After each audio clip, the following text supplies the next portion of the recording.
Peace, y'all. Peace, y'all. Welcome to another episode of Silver Tongue Gorillas. Hey, this video is about the hypocrisy in the manosphere, okay? Right? Let me break down the hypocrisy in the manosphere, and I want to make it very, very clear what the hypocrisy is. All right? You guys are cowards. And by the end of this video, you're gonna know exactly who I'm talking about. All right. And when I say that, I'm not saying that I'm name calling. I'm saying that you're going to know because you're going to have to look at yourself and you're going to be able to say, oh, based off what he said, I am a coward. And you might get mad or you might disagree. But there's no way that you in the manosphere and you fighting for feminism, but you want to tell black people to stop being victims when it comes to racism. Stop playing the victim role when it comes to racism. The whole manosphere is primarily built up around how men need to operate in this world now that we live in a mostly feminized society. So for you to sit there and blame feminism for the downfall of our nation, the stability of the household, and just society, for you to blame feminism as the downfall to society, but then when you look at black people and you look at racism, you like black people need to stop making excuses, pull themselves up by the bootstraps. Racism doesn't really exist. You are a hypocrite. This is the hypocrisy that exists in the manosphere, and this is why anybody in the manosphere, this is why the manosphere is going to stay divided. It's going to be a black manosphere and a white manosphere at the end of the day, because this is how things have to be. Now, at the end of the day, you got people, it's not that people won't link up. It's not that people won't deal with one another. But if you're the type of person that doesn't believe in racism, that not believe in it, that can't see racism and identify what it is, and you want to tell black men, you want to tell black men that somehow they playing a victim role and they not really embracing what the changes that they need to have in their own community in order to be prosperous, then you're a coward, because you see young black men getting shot in the street just for jogging, never doing nothing. You see the madness that's going on out here for people doing nothing, and if they did do something, it doesn't justify being murdered. I don't care if you black and you want to disregard racism and keep talking about feminism. As soon as you stop dealing with feminism, you're gonna have to deal with racism. As soon as you become a man going your own way and you move away from the feminazi, all right. As soon as you move away from feminism, the next thing you're gonna have to address is racism. You might think you don't. You might think you won't have to address that. That's the same thing Michael Jackson said. That's the same thing O.J. Simpson said. A lot of black people felt like they was exempt and ended up finding out real quick, you ain't exempt. If you black, you ain't exempt. You at the end of the day, you black. And for all those white brothers out there that can't sit there and see that it's racism and stand up against racism, then at the end of the day, once we finish talking about feminism, we're going to have to deal with each other.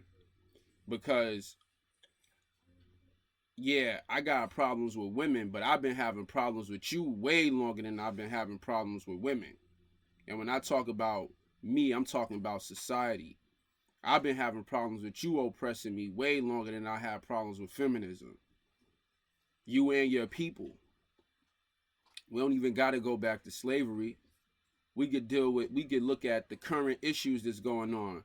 We could look at all of the evidence of the government, society, white privilege putting their foot on the necks of black people.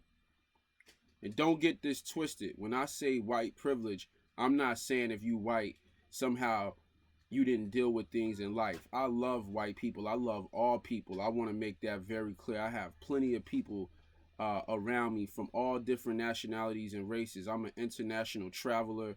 I love other cultures, tasting other foods, but I don't love people that don't love me. And if you don't like black people, you don't love me. If you ain't standing up against racism, you don't love me. All right. So at the end of the day, this is what I had to talk about: the hypocrisy and the manosphere, where y'all dudes want to talk about feminism, but you don't want to touch racism. And after we deal with feminism, or while we dealing with feminism, we're gonna have to deal with racism, because racism is really the reason why feminism can even exist. Peace, y'all. Now, a lot of y'all want to know, what do you mean racism is the only reason feminism can exist? Because when we look at racism and we look at the institution of racism, who was it that said Emmett Till whistled at them? It was a white woman. Was there any questions? No. Freddie Gibbs just came home from Austria, Germany, because he was falsely accused of rape. But back then, when your women was out of check and they was saying that men touched him and they didn't touch them, it was okay because he was a nigger. So it was okay to kill him even though she lied. Now you got to deal with that same mischievous woman.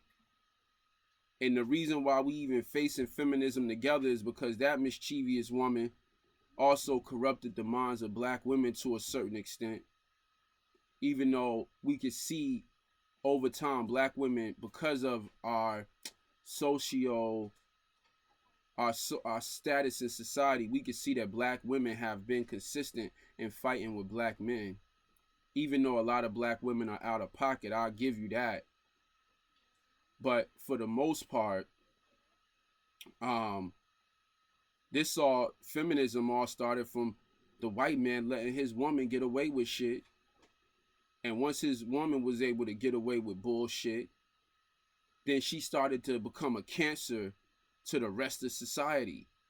When you look at this, when we talk about what does it mean to be Bloombocked, to be Bloombocked means that you believe that white people are more beautiful, they are more superior, and they have a higher sexual marketplace value. That's what Bloomberg did. He said he traveled all over the world and white women were the most beautiful women in the world. Not to me, but this is the standard of beauty because you've been Bloomberg, not because it's actually the standard. Ain't no white girl looking better than no Ethiopian. What? Ain't no white girl looking better than no African American. No, what? Come on, are you crazy? What? Man, y'all tripping, man. What they say, black don't crack, boy. Hey, you get a black woman, even when she fat, that ass grow too and them titties grow. Even when she get fat, you be like, damn, you fat as hell. But nah, when white women get fat, they ass sinking. You know what I mean? You can see the varicose veins and all of that. So, you know, we age well over here. We age beautifully. You know what I mean? So ain't nobody getting ready to tell me that at the end of the day, black people are inferior when it comes to beauty and sexual marketplace value. Because that's what Bloomberg did. And what y'all don't understand is that most of the things that y'all believe and most of the standards that y'all have, you've been given those standards by white people. And this is a part of indoctrination where they go in, they get a psychologist, they get a sociologist, somebody with a degree, they create a bullshit study about black folks. And then after that study is created, because it's scholarly work that came from Harvard or Yale, then you somehow believe that that's true because you've been whitewashed, you've been Bloombocked. But at the end of the day, this whole issue over in Africa, over there, we practice polygamy over there. We practice having more than one wife.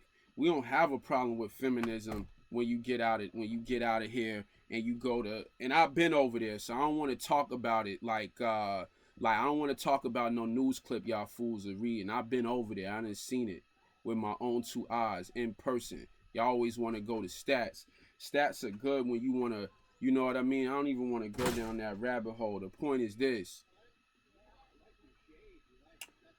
at the very end of the day, you cannot be against racism. You cannot be against feminism and then tell black people that they are being taken on the victim role in racism.